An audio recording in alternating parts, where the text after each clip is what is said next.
neste momento, nós falaremos sobre a capelania hospitalar.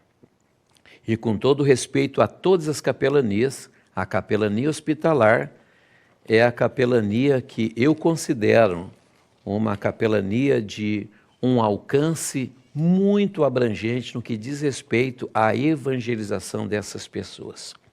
Então, vamos junto, revisando somente. Conforme artigo 5º, parágrafo 7º da nossa Constituição Federal, é assegurado nos termos da lei a prestação de assistências religiosas às entidades civis, militares e internação coletiva. Hospital, primeiramente. O que é um hospital? Ao contrário de que muitas pessoas pensam, o hospital é uma casa de saúde que recebe pessoas de todas as idades e que trata de pessoas enfermas. Você já percebeu que muitas pessoas dizem assim, eu não gosto nem de passar na frente daquele hospital porque deve ter alguma lembrança triste. Mas, na verdade, o hospital é um ambiente ou uma casa de saúde, onde as pessoas estão ali lutando pela vida das pessoas que ali entraram. Sejam quadros mais graves, mais simples, ou quadro de exames, ou de investigação de problemas que dizem respeito à saúde da pessoa. Mas é bem verdade que muitas pessoas entram dentro dos hospitais e os médicos também não conseguem detectar nenhum tipo de enfermidade física. E aí que a figura do capelão ou da capelã ou do visitador voluntário, que nós falaremos com mais propriedade a partir de agora, é que ele entra para fazer o trabalho. E então aquelas enfermidades que não são detectáveis através dos exames de sangue, de imagem, seja por ecografia, por raio-x, tomografia, ressonância magnética, muitas enfermidades são na alma, são na parte espiritual do ser humano. E este trabalho de capelania hospitalar foi reconhecido pelas autoridades de muitas nações como essencial. Por quê? Uma pessoa que está sofrendo com algum tipo de enfermidade espiritual ou almática e que desenvolve as chamadas doenças psicossomáticas, elas podem ter sim uma qualidade de vida melhor se forem assistidas por um profissional dessa área, sendo ele então o capelão. Eu uso a palavra profissional não no sentido de querer profissionalizar o ministério. O ministério é o santo ministério, é vocação, é chamada de Deus, é um dom que o Senhor colocou na vida de cada pessoa. Mas é bem verdade que dentro dessas instituições, um hospital, por exemplo, não pode ser considerado que é uma igreja. Um hospital não pode ser considerado que também é um salão de reunião de qualquer tipo de seita ou de qualquer tipo de religião ou de denominação. Um hospital é uma casa de saúde, é onde as pessoas estão ali recebendo o tratamento físico, clínico, cirúrgico para o seu corpo físico. Ou seja, o hospital trata da saúde das pessoas. Mas o capelão, que é essa figura que vai trabalhar dentro dessa casa de saúde, deve ser sim altamente profissional no que diz respeito a exercer o seu ministério. Mesmo porque, como eu disse, não estará num ambiente de culto. Embora esteja ali evangelizando, ganhando almas, combatendo nas dimensões espirituais, lutando contra doenças e também espíritos de enfermidades e também espíritos demoníacos, que eu vou falar sobre isso no decorrer das aulas, o capelão deve estar ali com uma postura altamente equilibrada e profissional para que, como eu disse na introdução à capelania, ele possa se destacar de forma que honre a Deus diante das autoridades de serviço ou os profissionais que atuam na capelania hospitalar. A capelania hospitalar, a rainha das capelanias, ela trabalha com pessoas desde o seu nascimento, no setor da maternidade, quanto também no setor do morgue, ou seja, dialéticas, vida e morte. O capelão hospitalar, ele dá assistência tanto ao recém-nascido, quanto ao que, infelizmente, entrou no óbito. A capelania hospitalar, ela atua dentro dessa instituição e precisa ser o mais discreto possível, mesmo porque, como eu disse, é uma casa de saúde, onde quem está ali são médicos que estudaram 5, 10 anos, alguns ainda estão estudando, fazendo cada vez mais aperfeiçoamento. Os enfermeiros também, da mesma forma, tiveram um ambiente acadêmico.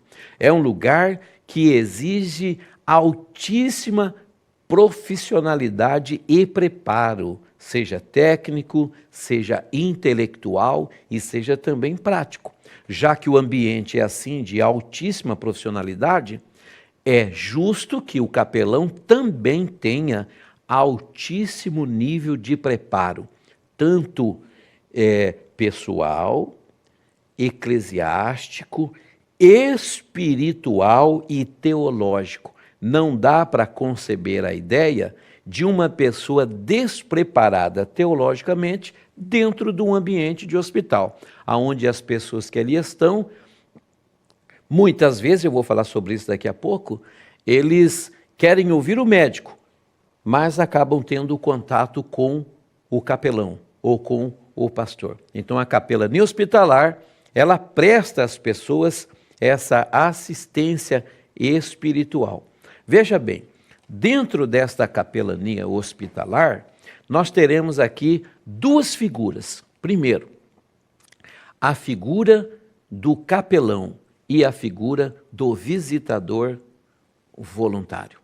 Capelania hospitalar, que eu acabei de dizer, esse tema que nós vamos abordar, é uma capelania que traz até as pessoas o conforto espiritual no momento de dor.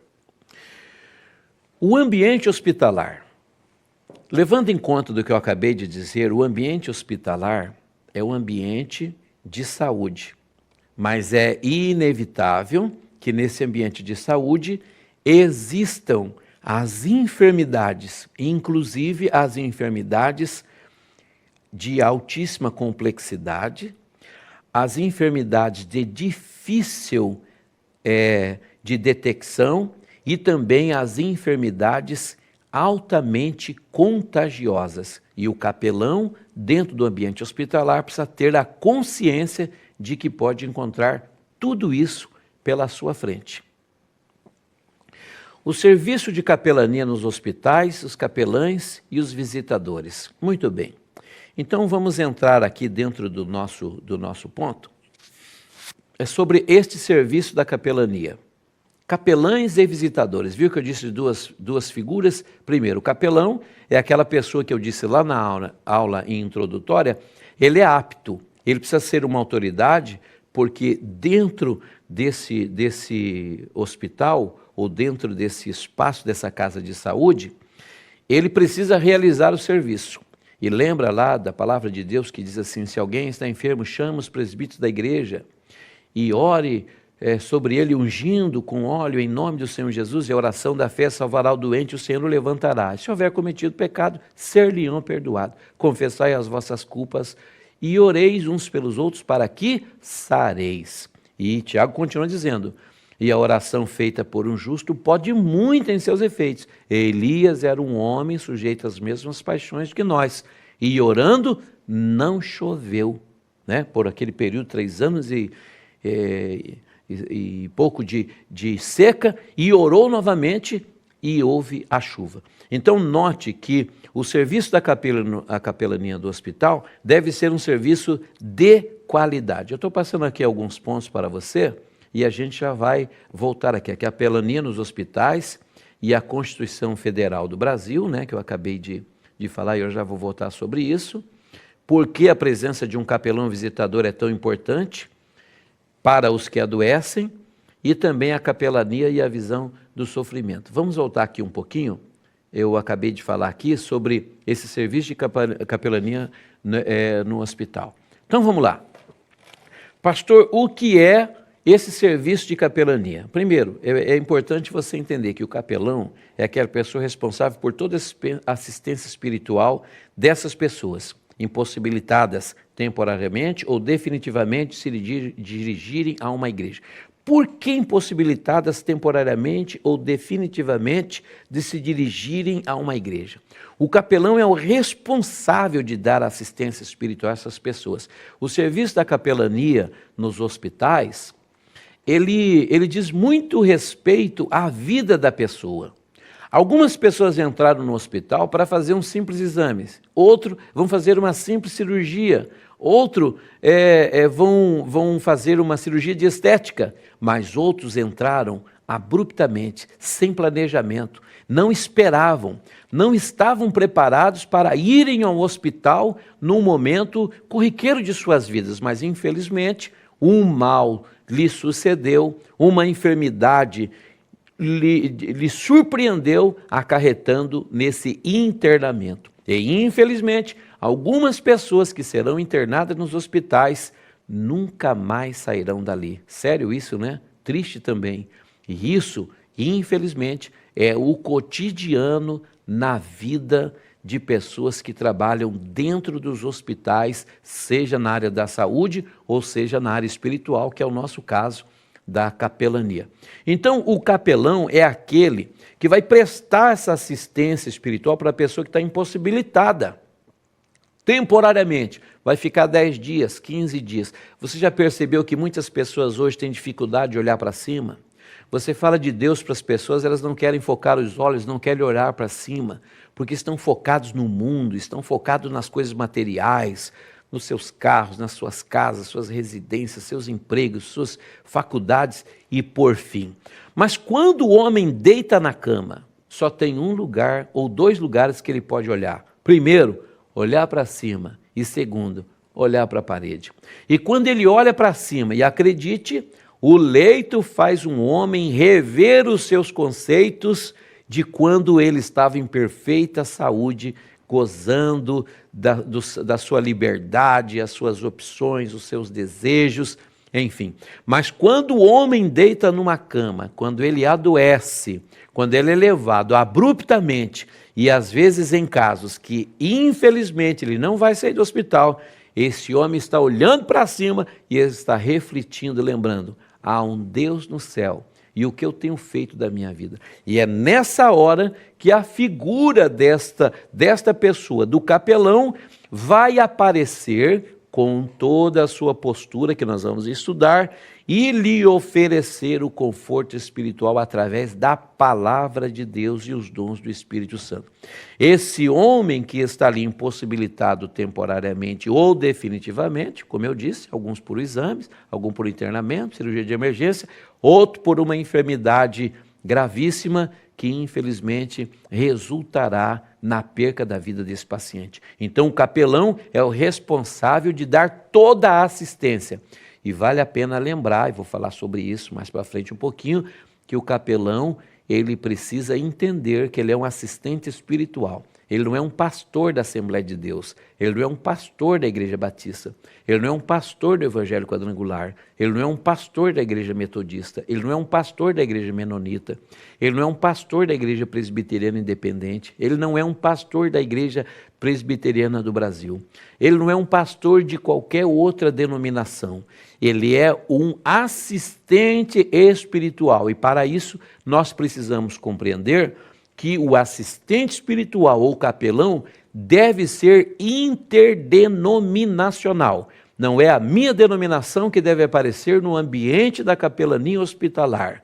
Não é a igreja que eu pertenço, onde eu sou ministro, onde eu dirijo. Não. O assistente espiritual, ele não defende, não leva e não prega a placa da sua denominação. Mas ele é interdenominacional, mesmo porque, como eu disse, o hospital é uma casa de saúde que recebe pessoas de todas as classes sociais, de todas as religiões, inclusive pessoas que não creem em Deus, são ateus confessos, ou outros são agnósticos. espiritualistas, alguns são praticantes de outras doutrinas como espiritismo, umbandismo, candomblé e por aí segue. Mas lembrando que todos são humanos e os humanos são tricotômicos. A Bíblia Sagrada mostra que somos corpo, alma e espírito. Se o meu corpo inclina para as coisas do mundo, a minha alma, independente da religião, ela é eterna e ela precisa de um Salvador. E o homem é espírito, ele tem um fôlego, uma concessão de tempo de existência. E o homem, ao internar ou ser internado e ser diagnosticado com algo grave, acredito no que eu vou dizer, deitado numa cama, olhando para cima, ele reflete para dentro de si. E ele se lembra de que existe uma eternidade e que talvez, sem emitir juízo, porque o capelão não pode emitir juízo para ninguém, e começa aprendendo isso aqui na nossa aula, sem emitir o juízo, o capelão deve ser essa ponte, esse intermediador que leva tal paciente ao único e suficiente, glória ao nome dele, Salvador Jesus Cristo. Então, se nós entrarmos ali defendendo a nossa denominação, ao nos depararmos com pessoas que pertencem a outros credos religiosos, poderemos estar construindo uma barreira que dificilmente será derribada. Mas se entrarmos ali numa postura de homem, mulher de Deus, moço de Deus, moça de Deus, mencionando a esperança da salvação em Cristo Jesus, o grande amor de Deus, que perdoa os nossos pecados e não lança em rosto as nossas iniquidades, então nós poderemos ter um grande êxito na evangelização de quem quer que seja ou de qualquer denominação que seja. Mesmo porque encontraremos irmãos da nossa própria denominação que se afastaram e por algum motivo denominacional. Não foi cristã, não foi com Jesus, mas talvez por relacionamento com a própria igreja, ou com alguma autoridade eclesiástica da igreja, ou com algum irmão que participava do corpo de Cristo. E nessa hora, o capelão precisa estar desprendido da denominação e totalmente dependente, ligado e mediando a esta pessoa o Evangelho do nosso Senhor e Salvador Jesus Cristo. Vou falar na próxima aula sobre o visitador.